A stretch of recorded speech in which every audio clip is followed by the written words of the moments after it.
Hi,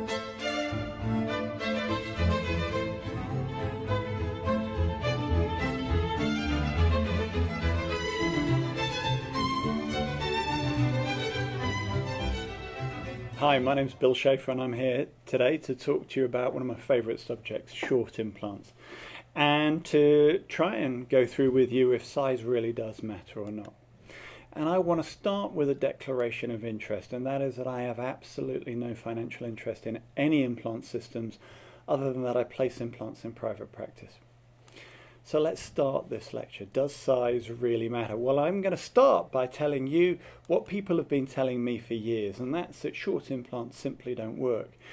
And when you look at them, they just don't look like they will or that they should work. Little short implants with big crowns in the posterior maxilla where we know the bone is poor. Or silly little implants like this. We know from everything that some of the implant gurus like Dennis Tarnow has taught us that an implant this close to the other teeth and a stupid short one with a long crown like this, it will never work, and the papillae around this restoration will never be good. Or short round implants like this with big restorations. It's obvious just by looking at these that they won't work. And I can prove that they won't work because there is a ton of research to show that they won't work. Here's a great review of the literature by Lars Seneby from 1998. And it says, high failure rates are associated with the use of short implants. Another review of the literature from the same year says the same thing. High failure rates associated with the use of short implants. And here's a great paper.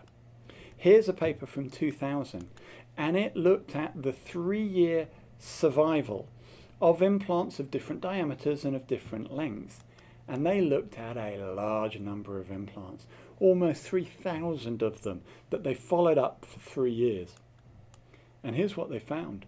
Survival rates ranged from as little as 66% for the shortest implant in the study, right up to 96% for the longest implant. A third of the short implants that they used failed. A third. Can you imagine what that would do for your practice? It would destroy mine. And it specifically said shorter implants had statistically lower survival rates compared with longer ones. So short implants simply don't work, right? Well, of course they work. Otherwise I wouldn't be doing this lecture. Not only did they work really, really well. Let me show you the 3 implants that we looked at the beginning of the lecture. 5 years post-restoration. So that's 5-year post-restoration x-ray and clinically. Do they look like these are failing? No. This one that we know can't possibly have papillae doesn't look too bad after 7 years. And this stumpy, short, round implant with an unsplinted molar crown on top. Again, 7 years post-restoration. Implants are getting shorter, it's a fact. No longer do we try to drill all the way through the entire height of the mandible to get bicortical fixation like we used to 10 or 15 years ago. Again, if we saw someone doing that routinely in this part of the mouth, we'd think they were crazy. So if implants are getting shorter, why are they getting shorter? Well, there are 2 main reasons for that. The first is we understand a little bit more about implants, and we certainly have a lot more experience than we used to. And let me show you what I mean by that. This is a diagram of a standard screw type implant with a crown on top. And to make it really easy for you to understand what's going on, I'm going to make this a diagrammatic implant with a lever on top. If we apply a force to that lever, to that crown, a force in the direction of that white arrow, that implant is going to want to rotate along an axis somewhere along its length, and it's going to be prevented from doing so because it's long and thin. It's going to be prevented from doing so by compression of the bone on the top left and bottom right, as shown in this diagram. And the highest amount of compression will be in the center of those contour lines, like I've marked in this picture. But what I want you to notice is not how much of that implant surface is being used for the distribution of compressive forces, but how much isn't being used. In other words, the wasted area on that implant, the dead space, for want of a better phrase. If we make that implant twice as long, twice as good in many people's eyes, and we again apply a force, it will again want to rotate, and it will again be prevented from doing so by compression as shown here. But if we compare these two diagrams, it's not the amount of extra surface that is being used to distribute the compressive forces to the bone that's obvious, it's the amount that isn't, the wasted areas or dead space on that implant. And we can imagine this if we make this implant stupidly long, a meter long, a mile long, or infinitely long. It should be obvious that if you apply a force to the crown, it's not going to be distributed all the way down that stupidly long implant. It's really going to mainly be distributed at the crest. But is that the main reason why implants are getting shorter? No. The main reason is because we've got improved implant surfaces, and by that I mean roughened surfaces. And I'm not going to start talking to you about the biology of one roughened surface against another and how one will increase the transcription of messenger RNA and osteoblasts, because I don't really understand that stuff. I'm a simple guy and I like to think in simple terms. And for me, a roughened surfaced implant merely means there's more surface area of the implant to which bone can fuse. And I don't care whose roughened surface you think is best, because to me, it just means a roughened surface for bone to fuse to. And that's important because most implant systems have only been using rough surfaced implants for about 15 years or so. So any literature reviews before about 2003 are mainly going to be reviewing literature based on machine surfaced implants, and we'll see that later on in this lecture. Okay, how short is short? This is a lecture on short implants. Well, if you look at the dictionary definition of short, it'll give you 59 different definitions. But the one in relation to distance merely states that short is small in length. And that's really unhelpful, because short can then be whatever you decide is small in length for your implant practice. If you're someone who routinely places 20mm implants, then a 14mm long implant is going to be crazy short to you. But if you write a paper that describes an implant as being short, you have to define what that length is. And to show you just how far we've come, there are papers describing short implants as 14mm. And throughout time, they've got smaller and smaller, and now short implants are generally described as being 6mm or less in length. Let's have a look at the Bicon implant, because this is a system that is particularly known for its short implants. And the Bicon system is a weird, kooky, bizarre, odd, freaky, just plain strange implant system to most people. These aren't threads. You don't screw the implant into the bone. These are fins. So to get the implant in, you have to drill a hole that's the same diameter as the outer edge of those fins, and then you push the implant in with your thumb. Every implant's a spinner. Every implant's also a pusher in or outer. 0 Newton centimeters primary stability. And it's got this weird connection between the implant and the abutment, this locking taper. There isn't a screw that joins these two together. Instead, you've got a post that comes down into the implant and locks together. And they've got a load of short implants. They've got some that are 6mm long, one that's a bit less than 6mm, and then a load that are 5mm long. And just take a look at this picture for a moment. Take a look at this implant here. It's almost spherical, like a ball bearing, which is something that looks stupid for an implant shape to be. And when you drill the hole, this is the drill that you would use for that implant. And you can see that the bottom of this drill is flat. That's the top of the implant, That's the bottom of both the implant and the bottom of the drill. In other words, the depth that you drill to is the length of the implant. And this is important because in many systems, like this Noble Biocare implant, this is a Noble Shorty, their short one. If you take a look at it, that's the depth at which you place the implant into the bone. That's the bottom of the implant, but that's the bottom of the drill. In other words, the depth you drill is slightly longer than the length of the implant. Now, for most people, they're only using a short implant where you don't have much height of bone below the sinus or above the nerve. And if you don't have much height of bone above the nerve, you damn well want to know exactly how deep you're going to be drilling, and you don't want to be drilling more than you need to. And with the Bicon system, you don't have to, because the depth that you drill is the length of the implant. Here are two weird looking short Bicon implants with single unsplintered crowns on top, and they're 11 years after they were loaded. There's the nerve.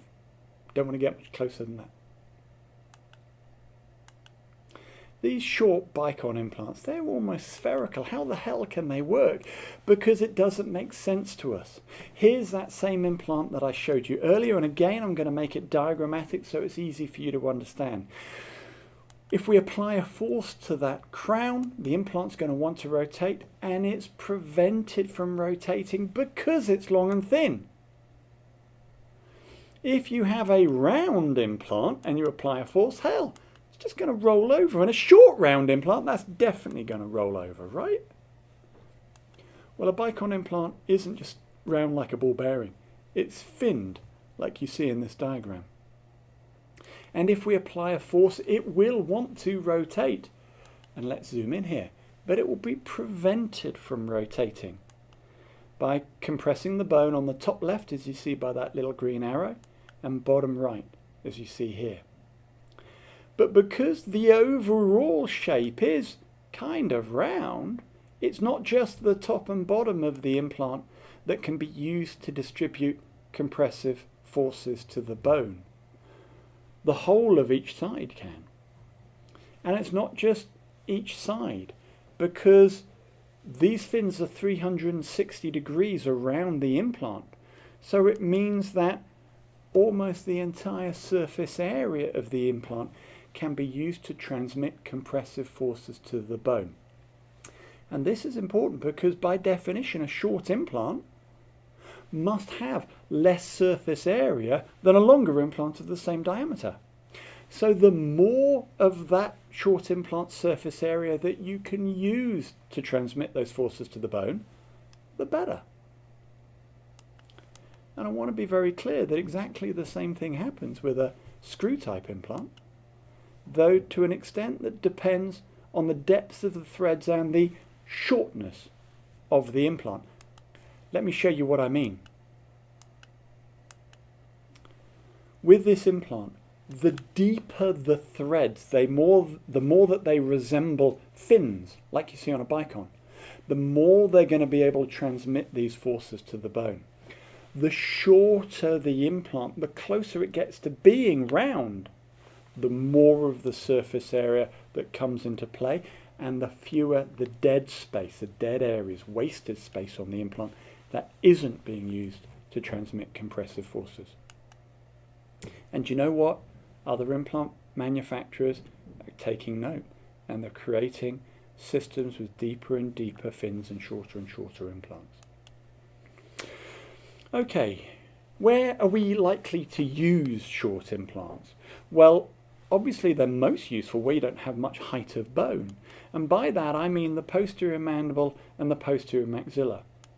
I do not mean the aesthetic zone where you've lost height of bone. Because if you've lost height of bone in the aesthetic zone and instead of grafting you place that implant really high up where the bone is, then you're going to end up with the platform of that implant way high up. And the only way that you can restore this is with either a really long crown or with a crown with some pink stuff on it. And that isn't going to look good, so you better hope that your patient's got a low smile line and a bushy moustache, because it really isn't going to be pretty. So I'm not talking about the aesthetic zone. The short implants are most useful in the posterior mandible and posterior maxilla. And if you're not going to use short implants in these situations, what are your other alternative options? Well, let's have a look at the mandible first. I'm not talking about someone like Sally who's got so much bone at the back of her mouth that you could put 14mm implants in without getting anywhere near to the nerve. I'm talking about someone like Patricia who has this much bone. She's got tons in front of the nerve, but she's only got 7.5mm above the nerve. So if you're going to treat Patricia, what are your options? Well, the first option is you can use cantilevers, and I have no problems using cantilevers. You can put 2 implants in front of the nerve and put abutments and cantilever back over the nerve. It's a great solution. I have zero problems with this, except for the fact that it's not always possible. What if Patricia had a natural canine, or a natural canine and a natural premolar still there? Well, then the only way you'd be able to do a cantilever on implants is by taking out these teeth. So it's certainly a reasonable solution, but it's not always possible to do that. So if you're not going to cantilever, what are your other options? Well, you can do onlay grafting. And with onlay grafting, you chop a bit of bone out of the body from somewhere else and you screw it on top of the mandible, and that increases the height of bone that's available for you to place your implant from this to this. But it's not without its problems. First of all, you've got to dig that bit of bone out from somewhere, and that can leave you with numbness of your teeth or numbness of your lower lip. You've got to then bolt that bit of bone on top of the jaw and get the soft tissues to close over the top without any tension. Because if you do get tension over this block graft, you're going to get the wound breaking down, and you're going to get saliva and food slopping down over your block graft, and that's never going to end well. It's going to increase the treatment time. You've got to wait for that block graft to bed and knit and fuse to the underlying bone, and that takes some months. And during that time, you can't have the patient wearing a denture back there, otherwise you'll lose all of your graft. And even if you don't wear a denture back there, you're going to lose about half of the height of bone that you're trying to create with an onlay block graft. So if you don't do onlay grafting, what else could you do at the back of the mandible? Well, you could do Osseo-Distraction, also known as Osseo-Distraction. Both terms for the same thing. With this, you raise a flap of gum from the buccal, but not extending past the top of the crest, not extending that flap lingually. And then you drill 3 lines right the way through the entire thickness of the mandible until you perforate through on the lingual side. And that will provide you with this freely floating block of bone that's held in place and nourished with the blood supply from that lingual soft tissue that's still attached. You can then attach a distractor of your choice, and over a period of some days increase the position of that block from there to there, allowing you to put your longer implant in. But again, it's not without some problems. The first is that you have to drill these 3 holes, or the 3 lines through the bone. And in particular, you've got to drill this line. Now, you're only doing this because there isn't much height of bone above the nerve. And you've got to cut right the way through the entire thickness of the mandible just above this nerve when there isn't much bone there. Now, sure, you will have taken a CT scan, so you'll know where the nerve should be, but you're making this cut without X-ray vision. And you're having to cut close to the nerve right the way through the entire thickness of the jaw. It's an intimidating thing to do. Secondly, you need a certain amount of height above the nerve in order to be able to fit your distractor. Here you see a distractor that's closed and then fully activated, and you can see on that diagram on the left that you do need a certain amount of height above the nerve to fit things. How much height do you need? You need about 8 mils. Well, if you've got 8 mils, you can stick a 6mm implant in. So Osseo-Distraction absolutely works, but if you're not going to do it, what else might you choose? Well, you might choose to move the nerve. And what I mean by that is you drill through the bone and you reposition the nerve so it comes out not here, but here. And that will allow you as much bone as you want to put your implant into. You can go all the way through to the bottom border if you need to. And I've never done this technique, but I really want to find a case where I can try it out, because it's just a kind of delicate, careful surgery that I like doing, and I'd love to do it. But you know what? When I think about doing it, I feel a bit like this kid. I'm excited about the prospect, but I'm slightly nervous and scared. And why am I scared? I'm scared because you can make the patient numb. This is quite an old paper, but it's by far the largest series, are looking at residual numbness after moving the nerves, and it's 100 consecutive cases. And I hate big tables like this, so I'm going to break it down for you. In this study, they looked at 3 different time periods after moving the nerve as to whether the patient had no numbness, some numbness, or were completely numb. And let's take a look at these 2 figures. What this shows was that a week after the surgery, 80% of the patients that had that nerve moved were numb. Half of them were completely numb for more than a week. I know how much my patients complain when they're numb for 2 hours after a normal local anaesthetic. Can you imagine 80% of your patients being numb for more than a week? And in fact, almost a quarter of them were numb for more than 6 months. And finally, at 18 months, after which time no real change is going to occur, 1 in 20 of his patients has some degree of numbness. So if you're not going to move the nerve, what else can you do? Well, you can do what I did. This lecture's on short implants. So that's what we did for Patricia.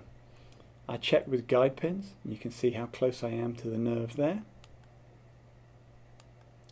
And these were the implants that I placed.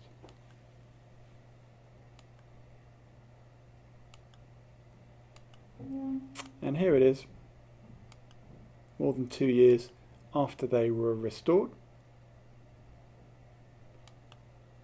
showing very, very stable bone. Okay, that was the mandible. Let's have a look at the posterior maxilla, which is a little bit quicker to go through. This is Justin. I really like Justin. He's a lovely guy. Doesn't brush his teeth enough, but he keeps coming back to me for more implants. We've placed 3 here. Since this x-ray was taken, I've placed some more here, but I'm looking at that right maxillary area. We want to place 2 implants beneath the sinus up here. And if we take a look, that's where the bone starts, that's where the sinus starts. So we've got about 6mm at the front, 6mm at the back, and a little bit less in the middle. What are your options? Well, the first option is a lateral sinus graft, a Caldwell-Luck approach, lateral window graft, loads of terms for the same thing. And we all know what this is. You raise a big flap, you drill a hole through the bone covering the sinus, but not through the membrane that lies immediately beneath it. And that produces a little window of bone that's now bouncing up and down on the membrane. And you can either leave that attached or remove it, but it gives you access to that membrane, allows you to free it up from within the inside of the sinus. Work your way around, freeing that membrane up, and eventually you'll see that little bit of bone that was vertical is now lying up horizontally and creates space beneath it into which you can pack the graft of your choice that week. There it is. And with this technique, you can increase the height of bone at the back of the maxilla, to this, or hey, you can go crazy if you like and fill it as much as you want. You only really need that much extra height because that'll give you implants this long. But that technique is not without its problems. You're going to elongate the treatment time because it's not the patient's own bone. It's going to take time to become a living part of them. It's not very comfortable. And I find that whether patients get bruising and swelling, despite giving patients steroids beforehand, it's very unpredictable. This lady worked for the BBC and she really wasn't happy with me when she got some bruising. But this is a lady for whom I did bilateral sinus grafts on the same day. So one side has no bruising and swelling and the other one looks like she's been in a fight. But is that the complication that I'm most concerned about with lateral sinus grafts? No.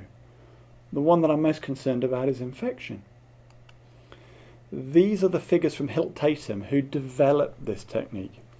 He says that despite giving antibiotics before the procedure and after the procedure, despite mixing the graft with a different type of antibiotic, you're going to get infections affecting about 3% of all lateral sinus grafts. Of that 3%, you can settle down 2/3 with a further course of antibiotics, but that still leaves 1% of all lateral sinus grafts that develop an infection that you cannot settle down easily with antibiotics and necessitate you removing the graft. And imagine what that means for the patient. They've gone through the first surgery, they've had infection, you have to remove that, and remember, it's not easy to numb patients up when there's infection. And finally, after removing the graft, you'll get that patient healthy again. And what do they have to look forward to if they still want teeth there? Well, if they want implants in that position, they've got to look forward to yet another lateral sinus graft. So if we're not going to do that, what is our other option? Well, we can do an internal sinus lift, also known as an osteotome technique or Summers technique. And I've seen papers with Summers spelt all three of these ways. It's the middle one that's correct. And in this, you drill a hole up to the floor of the sinus, but not through the bony floor. You then gently tap up with an osteotome, and that allows you to put some graft in, enabling you to put a longer implant in than you would have otherwise been able to do in that amount of bone. And it's a great technique, but again, it's not without its problems. Firstly, it's a closed procedure, so it's difficult to spot a hole, let alone to repair one if you find it. It's a very straightforward procedure when the floor of the sinus is flat, but if the floor of the sinus is sloping, it's very challenging to know what height you should be drilling to. And most people would state that you can only get a very limited gain in height, 2 to 3 millimeters at most. My feeling is that the amount of height that you can gain is limited by your skill and experience and by the anatomy of the sinus floor that you're lifting. And you can get some great gains in height, like you see with Alice here. Alice actually has 0 bone. She has a hole in the crest where the periosteum of the alveolus is fused with the lining of the sinus. And for her, we've raised a very small flap. This is not the size of flap that you would use for a lateral graft. This is the kind of flap that you'd raise for placing an implant. And we lift the membrane, pack some graft, and that's what it looks like on the day of surgery, and that's what it looks like 4 months later. And you can see the before and after here. You can get quite a lot of gain in height if you know what you're doing and the anatomy of that area allows you to do it. But is that what I did for Justin? No, I placed 2 short implants. These are slightly wider than they are long. 6 millimeters wide, 5.7 millimeters long. No sinus grafting of any kind was needed because they're only 5.7 millimeters long and 6 millimeters of bone. And here they are, 18 months post-restoration and about 2.5 years after restoration. Single unsplinted molar crowns in the posterior maxilla where we know the bone is poor, on short, round implants. And you're going to see a ton more cases in a moment. So look, short implants obviously have some advantages over all the other options that we've been through there. First of all, there's no increased morbidity. I don't have to dig a bit of bone out of somewhere for a block graft. There's no chance of numbness. There's no risk of dehiscence over a graft or of infection of a graft. There's no increased treatment time. I don't have to wait for a block graft to fuse, a distracting segment to become solid, or for a lateral sinus graft to become a living part of the patient. There's no problems with temporization. If you want to bury the implant and stick a denture on top, that's easy. And it's routine implant dentistry. What I mean by that is this. If you can drill a standard length hole for a standard length implant, you can drill a shorter hole for a short implant.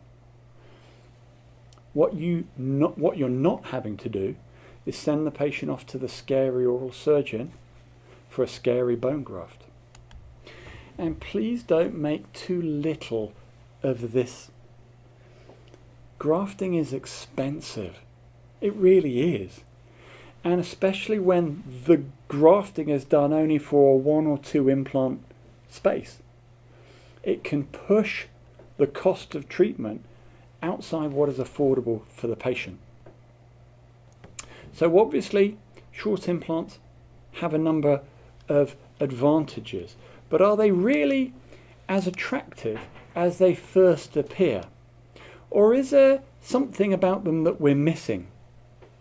Are they really safe?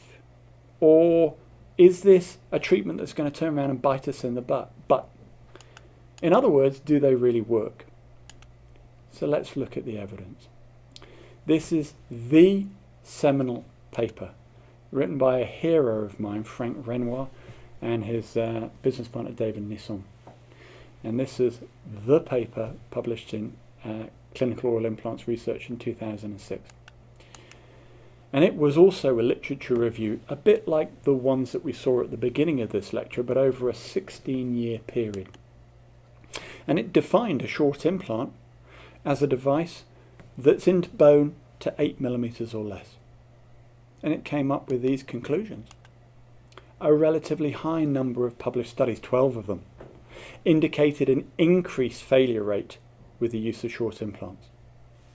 Doesn't look good. But then it goes on to say, but more recent publications, almost double the number, have indicated survival rates of short implants exactly the same as those obtained with longer implants. And it goes on to say, it is noteworthy that articles dedicated to short implants published in the last 3 years of this study have reported survival rates ranging from 94.6 up to 99.4. The worst study out of all 22 that they could find still had a survival rate of 94.6%. That was the worst results they could find. And it talks about why there was these differences between the older studies and the newer studies looking at short implants. And it says that they may be explained by differences in the implant surfaces. Because of the 12 studies that showed a worse outcome with short implants, 11 of them used machine surfaced implants, and the remaining one used a mixture of machined and HA coated implants. Here's another review of the literature and meta-analysis, more recent, 2009, and it says, and I love this conclusion, just look at the wording, within the limitations of this review, the placement of short, rough surfaced implants is not a less efficacious treatment modality compared with longer implants. You see, you're having to drag out of them. They can't say short implants work just as well as long ones. How hard is it for them to say that? Instead, all that they can bring themselves to report is they're not a less efficacious treatment modality.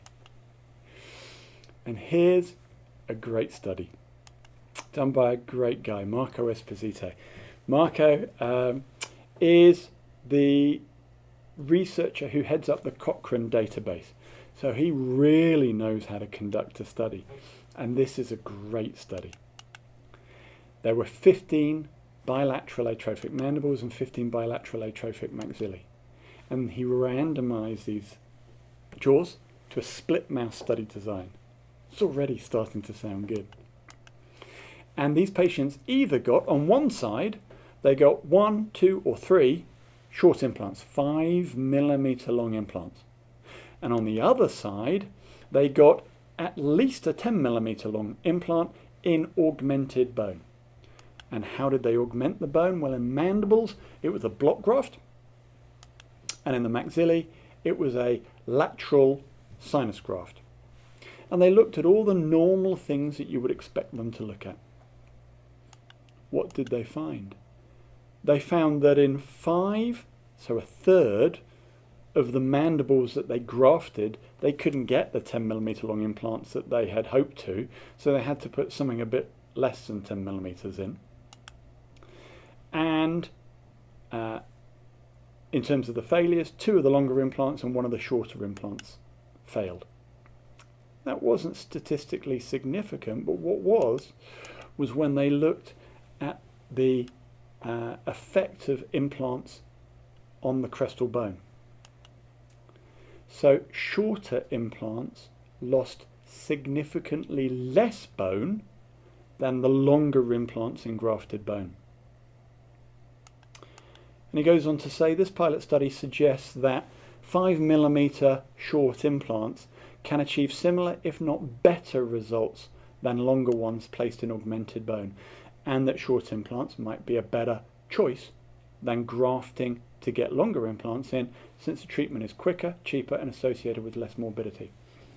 Now, Marco has repeated this study 3 more times to this date, and each time he's done it, he's found complications associated with the grafted group. Graft loss, dehiscences, infections, problems. No problems with the short implant group. Now, I can show you a ton more papers because all the recent papers show short implants working as well as longer ones, but you don't want that. You want to see more examples. So let's have a look at some. Look at the middle implant placed in placed in February 1997. Here it is 2 years post-restoration, 5.5 years, 8 years.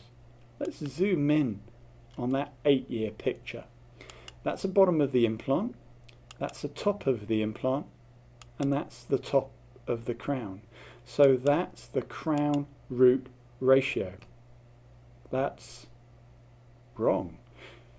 Most teeth, even ones with a bit of periodontal bone loss, have longer roots and crowns, yet the implant here has a longer crown than root or length of implant. Both implants placed April 97, so that's 8 months, 7.5 years, 9 years. Look at the crown root ratio, much longer crown than root. Implant placed May 97, so 4.5 years, 7 years, 8 years, 11 years, 13.5 years. Single, unsplinted, molar crown on a round, short implant in the maxilla where we know the bone is weak. Look at the crown-root ratio. Look at it on the adjacent teeth, which have longer roots than the crown. Look at it on the implant, which has much longer crown than the root. And some of you might be thinking, well, the only reason that implant stayed in there for so long is because it's not an occlusion. Yeah, it's an occlusion not just with a tooth, but also with an implant. Another one, 7 years, 8 years, longer crown than root.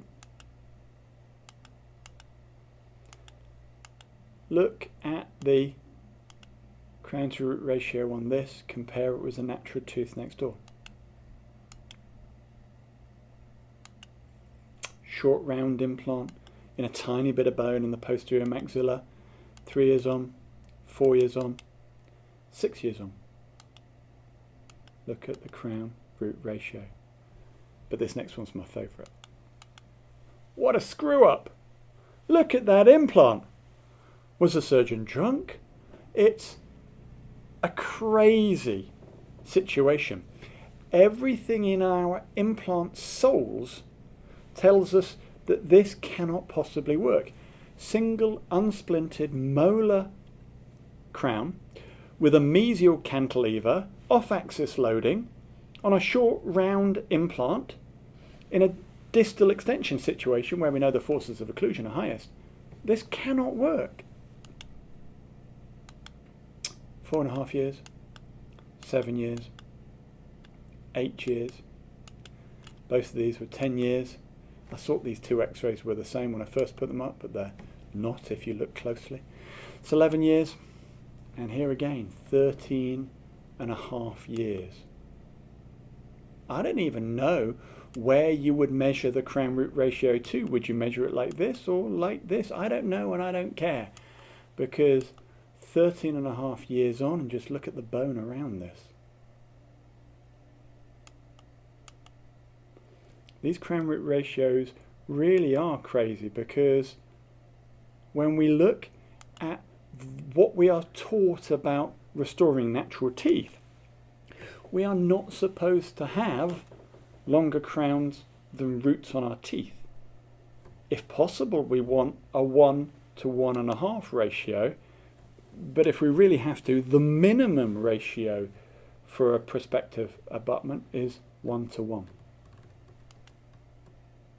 Here is a natural tooth. At the moment, it has a crown root ratio of 1 to 2. If we lose a bit of bone from around this root, now it has a crown root ratio of 1 to 1. If we lose yet more, that is a crown root ratio of 1.5 to 1.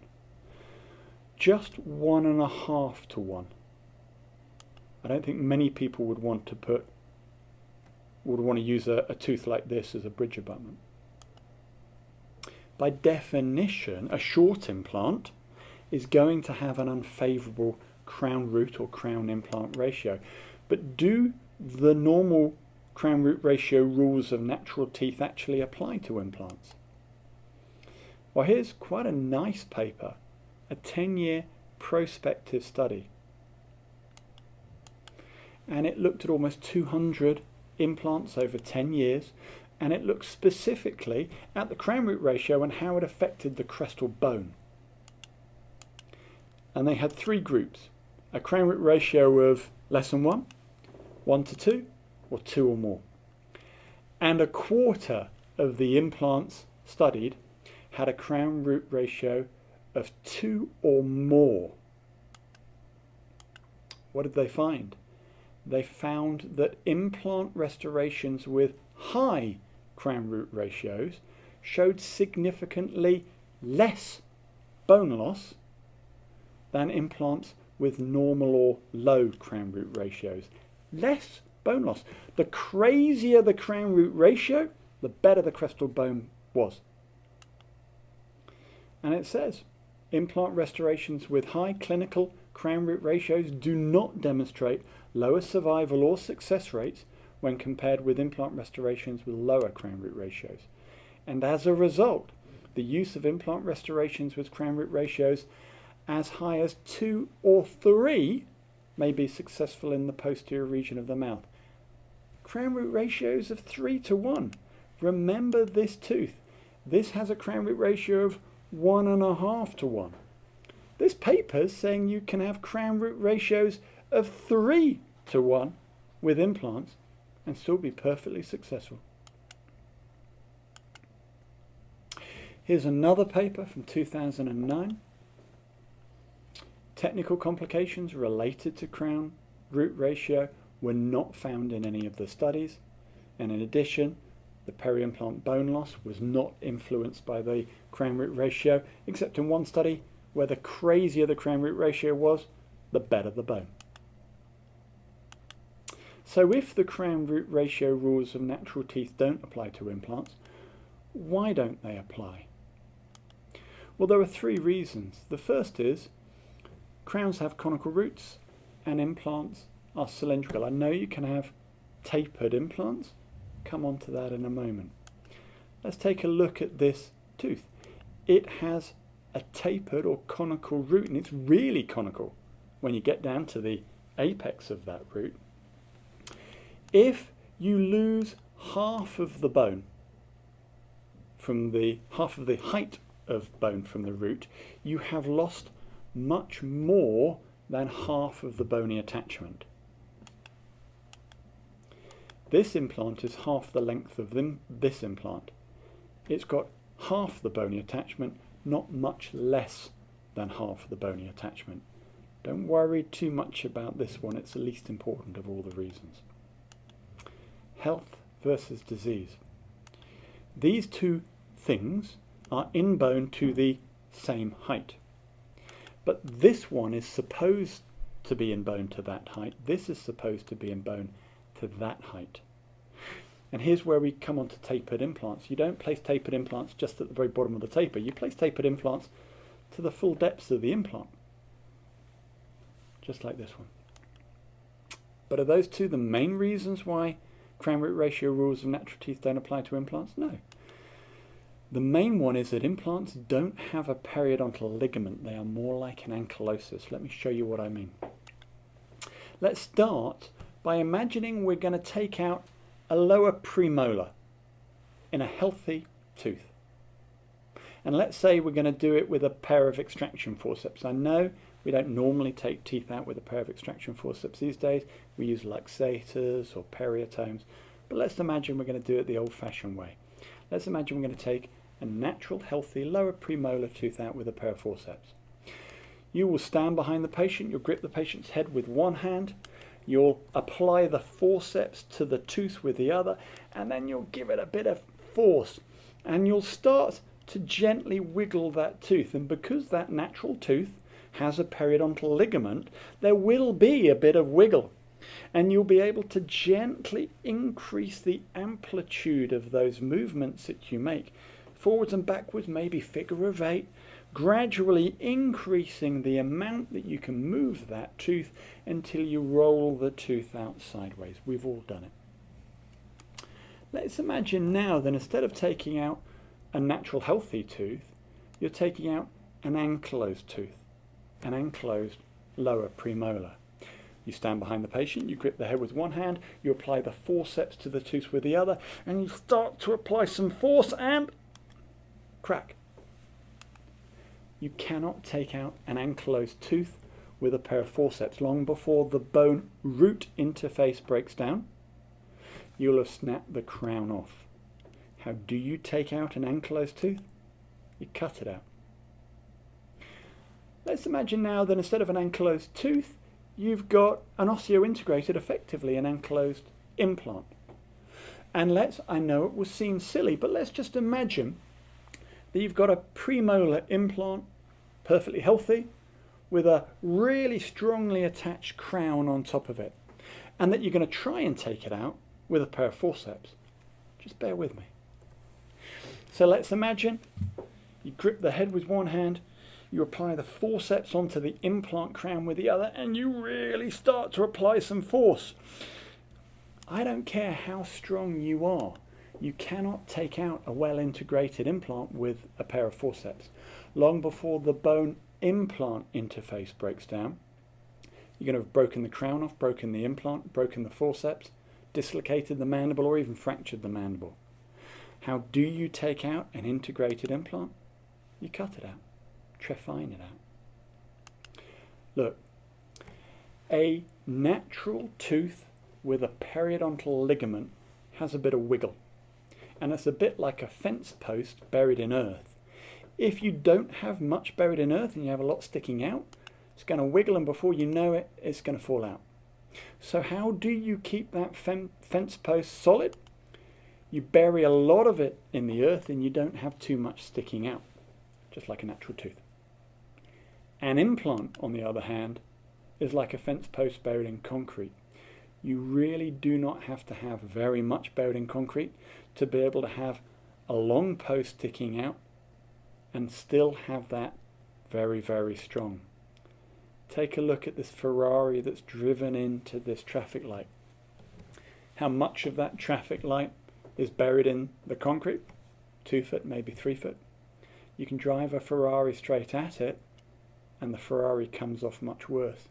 If you think that's a one-off, hey, Ferrari drivers like to drive into things. So do other drivers. Now you may bend the post, you may buckle the post, you may scratch, dent, ding, bash up the post. But what you won't do is rip it out of the concrete. And an implant in bone is just like this. You don't have to have very much buried in the bone to be able to support and withstand large occlusal forces on it. Okay, we've seen that you can have short fat implants because I've shown you a ton of them. We know from our own experience that you can have long thin implants, but can you have a short thin implant like this? Because let's face it, that would be the answer to our problems. You wouldn't need much height of bone and you wouldn't need much width of bone. You wouldn't need much bone at all. Maybe the end to grafting. Well, the answer to that question is yes, it does work, and no, it doesn't work. And obviously on this picture you can see the no is bigger, so we're going to start with why a short thin implant doesn't work too well all the while.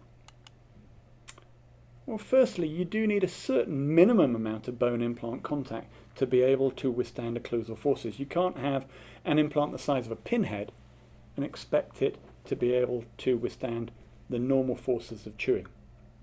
But is that the main reason why short thin implants don't work so well? No, the main reason is this one. They break. And where do they break? Well, they either break at the top of the implant or at the bottom of the crown, the screw, somewhere in that region. But hang on a moment. Why should that short thin implant break there when that part of the long thin implant is identical to it? And I like this part of the lecture because it makes people think. The reason is that you don't place a short thin implant in that position. You normally place a short implant where there isn't much height of bone, which means that you'll have a long crown on top. And this short thin implant has thin, weak walls and won't be able to withstand the forces of leverage applied by a long crown. And it will break. And I can hear you saying, hang on, that's crown root ratio. You spent the last 10 minutes telling us that crown root ratio doesn't affect implants. Now you're saying it does. You're contradicting yourself. You're an idiot. Shut up and go home, right? I am not talking about crown height to implant length. I'm talking about crown height to implant strength, which is directly related to implant width. Let me show you what I mean. This short thin implant has exactly the same crown root ratio as this short fat implant. But this short fat implant has thick walls of titanium, big, thick, strong screws. It's never going to break. It's easily able to withstand the forces of leverage applied by that long crown. By contrast, if we take this long thin implant and we bring it down to the same height as the short thin implant, they now have very different crown root ratios. But if this implant is too thin and weak to withstand the leverage of a long crown, then so will this one be, and it will break. And that brings us on to something very interesting. If we go back again to this standard generic screw type implant, and we imagine overloading it to the point of failure, if we did, it would break somewhere here.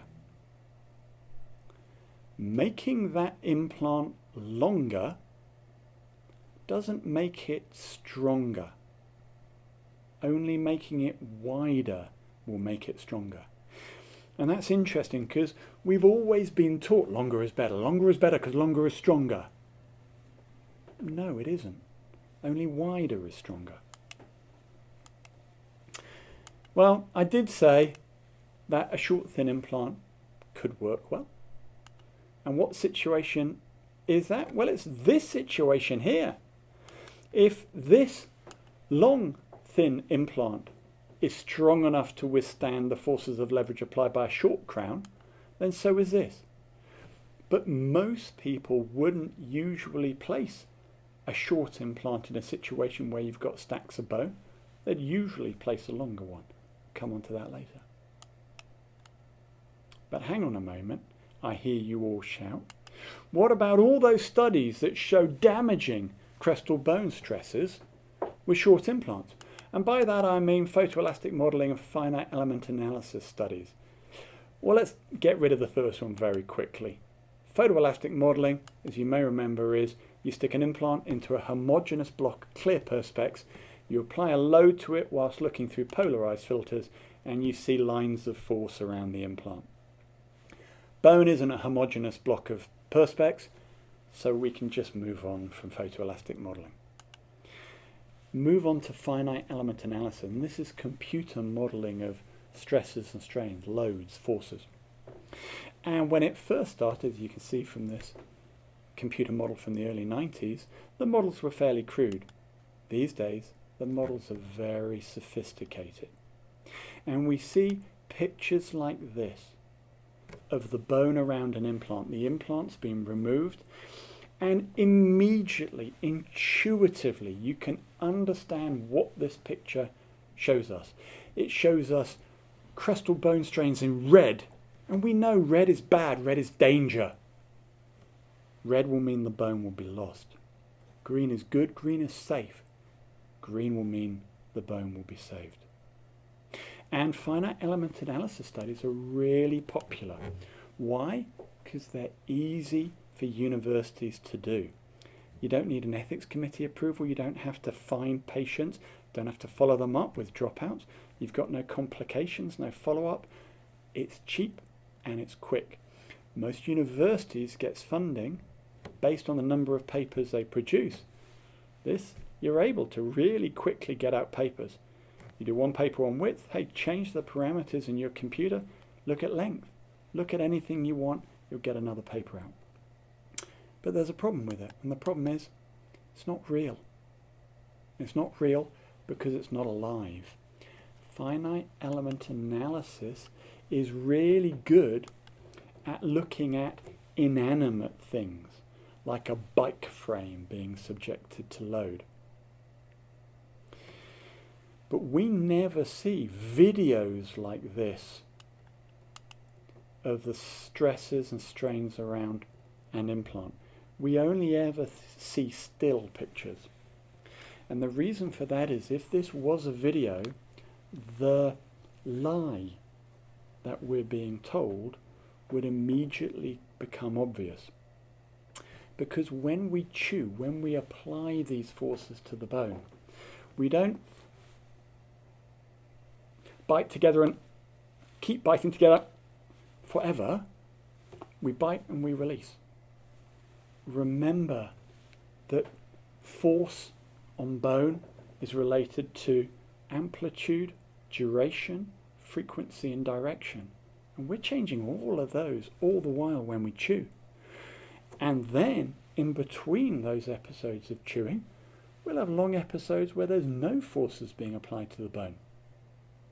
Periods where the bone can do what it does best. It can respond by making itself stronger. This is no different from going to the gym and doing bicep curls. You don't stay there with the weight halfway in your bent arm for a week. You do a few curls and you go back to the gym in a week. Now, over the next 2 days, your bicep's going to ache. Why does it ache? It's because you've damaged it. I don't mean damaged it to the point of failure. You haven't ripped the tendons out of the arm, but you've damaged it and that's why it aches. And what happens over the next week? The arm responds, the muscle responds by getting stronger. So does bone. If this girder was a living thing, every time you loaded it, it would get stronger. Look, we've been taught that high loading is bad for bone. Why on earth would anyone think that? Bone is a living thing like a muscle. We don't say to our little old osteoporotic ladies, Mrs. Smith, your bones are weak, you must lie down flat on a bed and not move, because if you do, your bones will break. Of course we don't. We say, Mrs. Smith, your bones are weak. You've got to go out and exercise to make them stronger. That's what bones do when you load them. Take John. John is 72, and 12 years ago he had these implants placed. In fact, 12 years ago he had a load more implants placed, but another dentist somewhere else removed some implants on the top right, promised John that he'd replace them, and then went, oh, I'm sorry, John, there's not enough bone. So he had been surviving with what you see on this x-ray for more than 6 months on these implants that are 12 years old. This is what his mouth looks like, and that is all he is occluding with. What you see touching is all that's touching in his mouth. He doesn't wear a denture, hasn't had one made. He's been biting for just over 6 months just on what you see touching there. Nothing on the other side. That's all that he's been occluding on. What does the bone look like around these presumably overloaded implants? Well, you know what? Not too bad. In fact, in the upper jaw, where we know the bone is weaker, also not too bad. And I can hear you say, well, perhaps he hasn't been loading them. Perhaps he's only been living on a liquid diet. Well, I know he's not been living on a liquid diet, because 2 weeks after this x-ray was taken, he came in like this. And can you see? He's fractured that implant. So he has overloaded this implant to the point where it breaks, but only now does the bone start to disappear. Previously the bone was great. Bone responds to the forces applied to it. Look at these x-rays 7 years apart. Look at the bone 8 years apart here, 7 years apart here. Look at the bone. Again here. Bone responds to the forces applied to it. Listen, finite element analysis, those computer modelling studies, they tell us that short implants are going to load the bone really high, and when that loading is high, you're going to lose the bone. The clinical studies that I've shown show the same or better bone around implants with a high crown root ratio, so short implants, long crown, high crestal bone forces. Which one is right? The computer modelling or the experimental evidence? Which one is right? Well, Richard Feynman, the Nobel Prize winning physicist, he said, doesn't matter how beautiful your theory is, it doesn't matter how smart you are, if it doesn't agree with the experiment, it's wrong. Finite element analysis modelling is just that, it's modelling, it's theory. It doesn't agree with the experimental evidence that we see in the clinical studies, where the bone is the same or better with short implants and long crowns. Therefore, the finite element analysis is wrong when it talks about bone being lost because of high loading. And that brings me on to one other topic, microthreads, or microthreads trademark.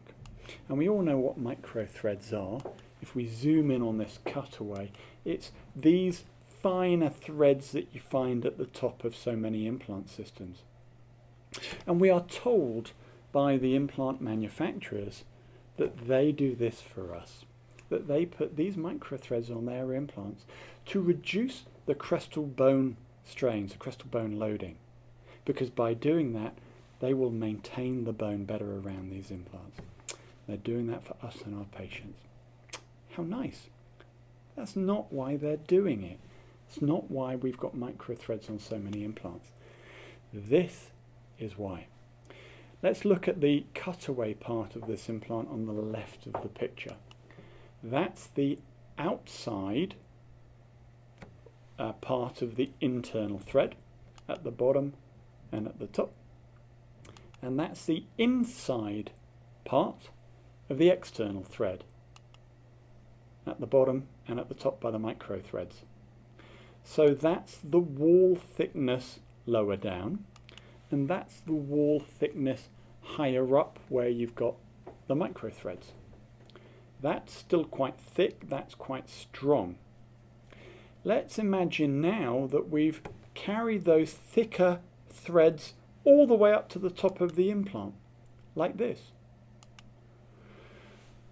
Now if you look, that's how wide, how thick it used to be with the micro threads, and that's how thick it is now that you've removed the micro threads and got the normal threads all the way up. Now that isn't thick enough to withstand the forces of chewing. This implant is too weak. This implant will break, split, flower. But is that what they tell us they've put the micro threads on for? Do they say, we've put micro threads on your implants to stop our implants from fracturing? No.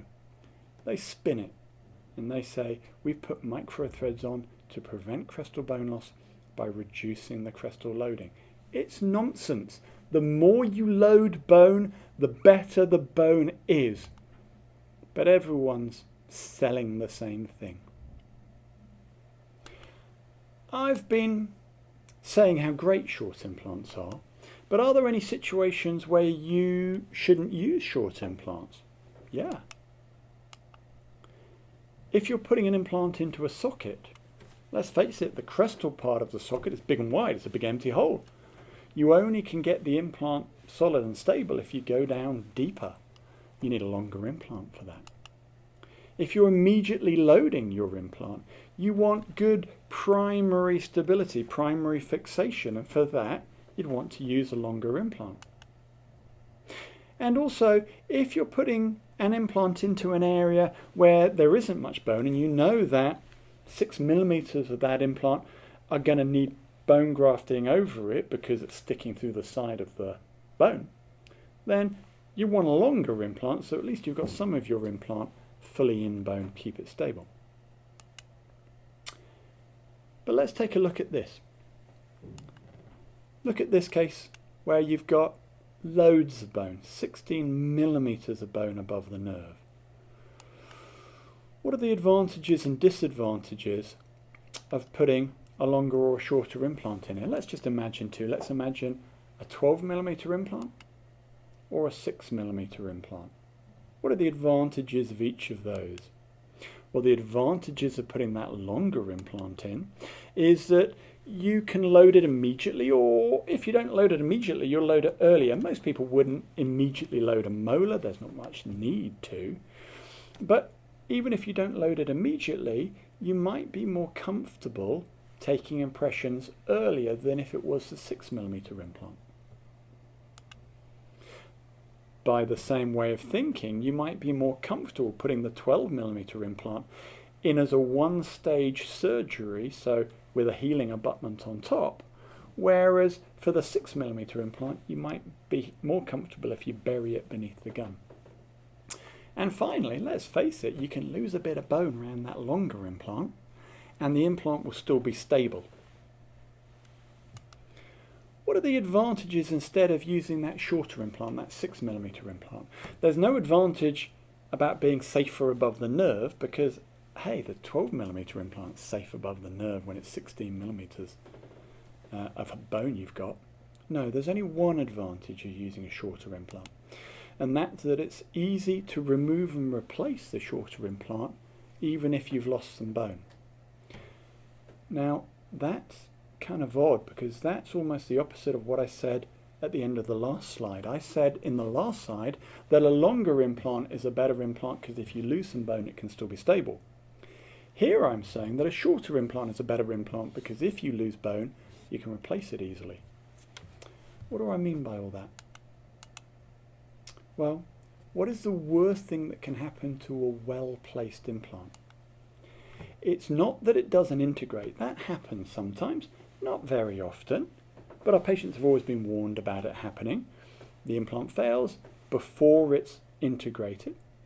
You take it out, you let it heal, you put another one in. It's really not a big deal.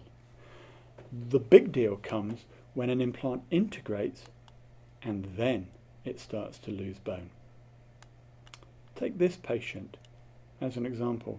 This patient had a beautiful 12mm long implant placed here, and it was restored by one of our prosthodontists, specialist prosthodontist. It's got a beautiful screw retained crown, so no cement to cause problems. It's a prosthodontic type of fit to all the components, immaculate fit, and it's a prosthodontic type of occlusion, perfect, no high spots. This patient came back 2.5 years later with this, saying that something felt a bit odd. Hadn't been back in the meantime. There's the nerve, there's the bone. That's a 12mm implant, so it's lost 8mm, but it's still got 4mm in there. It's rock solid, it's not going anywhere. Is it better because it's 12mm? Or would that implant have been better if it was a 6mm implant? Is this implant a good implant because it's so long and therefore still hasn't been lost? Or would it have been better if it was short? Is this implant a good implant because it's still got 4 or 5mm holding in the bone? Okay, yeah, it stripped all the bone off the adjacent teeth, but the patient still got her implant. Is that good? I'm not so sure. If we go back to this case, what do I do when I'm presented with a situation like this? I put the shortest possible implant that I can into that site. And I appreciate that many of you looking at this video will think that that is crazy. They'll find it very hard to understand. They'll say things like, Bill, hey, I can understand why you might not want to put a 14mm implant in there, but hell, you can put a 12 or a 10 or even an 8. Why would you want to go down to one of these crazy short implants? You're an idiot. I can completely understand anybody feeling that way. But you have to remember two things. The first is I don't only place short implants, I place a ton of conventional implants. Because I do a lot of immediate loading, I put a lot of implants into sockets, and I place implants where there isn't much bone and I need to do GBR over the top of them. I place a lot of conventional length implants. But here's the big kicker. I consider a short Bicon, once it's integrated, a 5mm long Bicon, to be at least as good, if not better, than a 14mm long one. Now, most of you watching this video, if you're used to placing conventional length implants, you'll look at a case like the x-ray that I showed you a second ago, and you'll look, well, I've got 16mm, well, I might want one of 14, but maybe I can get a 12, or you'll work your way down because you think that a longer implant is a better implant. I think a short implant is at least as good as a longer implant. So I look at that x-ray and go, can I get a 5mm in? Fine. I don't have to think anything further than that. I want to make it very clear that I am not suggesting that short implants are good and longer implants are in any way bad. I'm not. I place a lot of longer implants. I'm not suggesting that anyone that places longer implants who does grafting is doing anything wrong. I place longer implants and I do grafting. I'm also not suggesting that any of you need change anything that you're currently doing. All I am suggesting is this. Conventional implants work really, really well, and so do short implants. Look, I don't have any shares in short implants. It means nothing to me if you use them or do not. But if you do start using short implants, what might it mean for your patients? Well, for your patients it means one thing, less bone grafting. And what that means is less painful treatments with less morbidity, done more quickly, done by you and not the scary oral surgeon. Easy to temporize if you want, just bury the implant, put a denture on top if you need to. And don't forget, more affordable for the patient, because the treatment's going to end up being cheaper. That's what it means for your patients if you use short implants. What does it mean for you? It means you're going to be placing an awful lot more implants because patients don't want bone grafts. Patients just want replacement teeth. And if you can provide that for them more simply, more quickly, less painfully, and more cheaply, you're going to put a lot more implants in. Look, the simple truth is that short implants work. It's a fact. The evidence now is overwhelming. I'd like to say a big thank you to the clinicians who provided me with some of the cases that I've shown when they weren't my own. I'd like to thank Bicon for doing this video, allowing me to show what I believe to more people. And most of all of you for your kind attention. Thank you for listening.